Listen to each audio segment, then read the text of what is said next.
As we discussed earlier, predicting the motion future well using Newton's second law often hinges on our ability to model appropriately interactions of the surroundings with our system. We discussed how to do this already with some specific examples involving forces. For example, the drag force, the force exerted by a spring, and so, from everyday experience, we might expect that there are many additional interactions and corresponding forces that remain to be described. However, it turns out that all of these can be traced down to one of a few fundamental interactions, and we'll discuss one of those now: interactions due to gravity. We spoke earlier about an object's weight in the case of the gravitational force by the Earth on an object near the Earth's surface. Here we'll start with a more general approach to gravitational interactions, and in a few minutes we'll point out how the weight we discussed earlier can be thought of as a special case. We'll start by taking as our system an object whose mass we'll take to be m2. It was Isaac Newton who realized that if there is in the surroundings another object of, say, mass m1, then due to gravitational interaction, the system experiences an attractive force, a force directed toward the object in the surroundings. That force is directed along a line between our system and the object in the surroundings. We'll give that force a symbol, F subscript g on 2 by 1, which is shorthand for the gravitational force on our system of mass m2 due to the object m1 in the surroundings.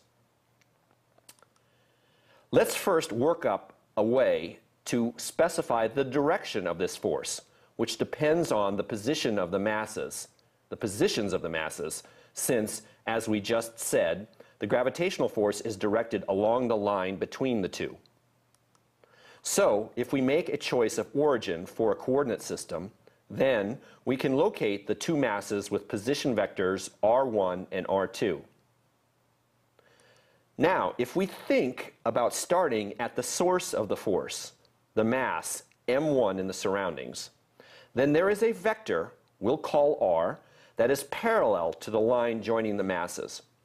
The vector r locates where our system mass m2 is with respect to the source of the force m1. This vector r is just the difference between the two position vectors r2 minus r1, or in words, the position of the system minus the position of the source. Remember, the order of the subtraction matters, so let's make sure we double check this. Now notice that r, which is called the relative position vector, because it gives the location of our system relative to the source of the force, doesn't really depend on our choice of coordinate system. We could have chosen a different coordinate system, say like this, and still end up with the same vector r, because after all, how the masses are positioned with respect to each other doesn't depend on the coordinate system. Now, we know how to create a unit vector, r hat, which just specifies a direction, pointing from the source of the force toward the system. If we multiply r hat by -1, then we get a flipped version. This flipped version points from the system toward the source of the attractive force. Just the direction we need to specify the direction of the gravitational force on m2 by m1. Now let's describe what we need to know to specify the magnitude of this gravitational force. This force arises between any two objects with mass, so we would expect the masses m1 and m2 to come into play. Now, experiments and observations tell us that the magnitude of the force is directly proportional to the mass of a system m2, and it's directly proportional to the mass of the source m1. Experiments and observations also tell us that the magnitude of the force depends on the distance between the two masses. Specifically, the magnitude of the force is inversely proportional to the square of the distance, where the distance is just the magnitude of the vector r. Now, we can combine all this together into a statement which says the magnitude of the force is proportional to the product of the masses divided by the square of the distance between the masses. The words "is proportional to" means there is some constant we'll call big G, such that the magnitude of the force is equal to G times the product of the masses divided by the square of the distance.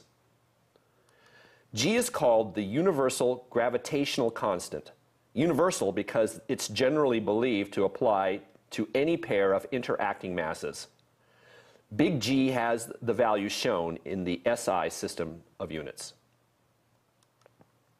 Now we can write down an expression for the full vector gravitational force. We write this down as the product of the magnitude and the direction. This is often called Newton's law of universal gravitation, which, as expressed here, is rigorously correct when both our system and our object in the surroundings are point-like. That is, the spatial extent of the masses is small compared to the magnitude of r, the distance between the masses. However, it can be shown that if one or both of the masses are spherically symmetric, that is, each mass can be thought of as being built up from layers of hollow shells concentrically nested one inside another, say like an onion, where the mass of each shell is spread uniformly on each shell, then this expression for the gravitational force applies as long as we take as the center-to-center spacing, the center-to-center distance between the masses as the magnitude of r. This result is useful in astronomical contexts as it applies to a good approximation to heavenly bodies such as planets, moons, and stars. So let's do an example from this realm. Let's say we want to find the gravitational force on a planet due to a star. And let's say we know the mass of the star. Now, as an aside, the form of scientific notation we use here for writing large numbers is the same form that we will use when constructing computer models. So we're going to practice that here. So let's say we also know the mass of the planet. And additionally, let's say that in some coordinate system, we know the position vectors that locate both the planet and the star. Now, as another aside, it's a good idea to draw sketches like we're doing here to help us visualize the problem we're solving. With this information, we will be able to apply Newton's universal law of gravitation to find the gravitational force of the star on the planet. We'll do this in a sequence of steps.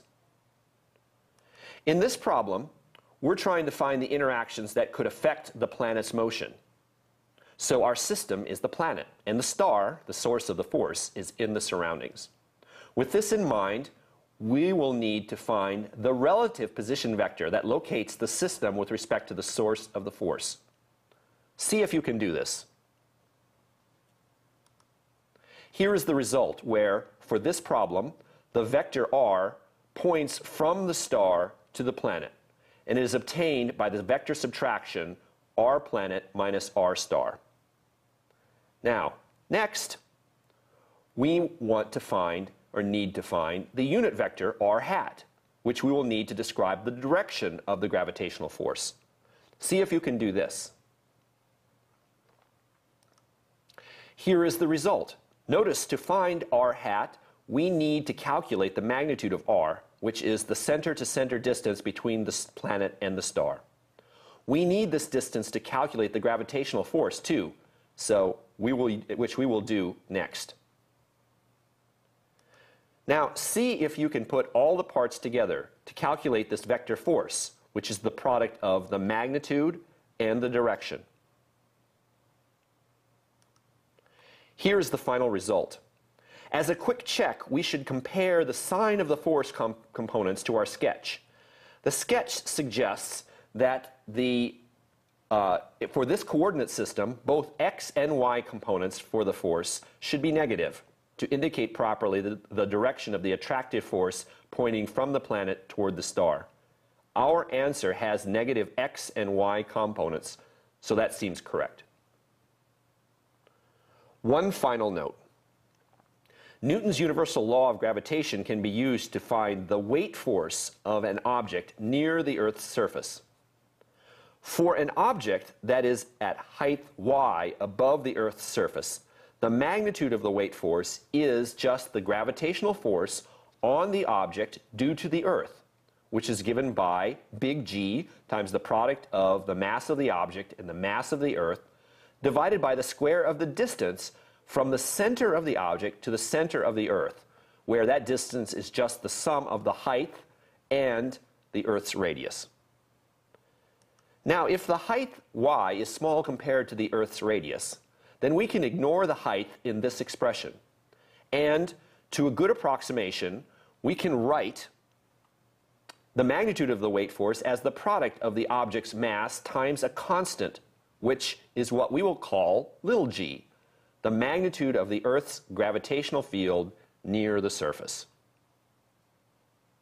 Now, we can see how we can find the weight force for that same object on another heavenly body, say a moon or another planet. We will just need to find the appropriate g using the properties of that moon or planet.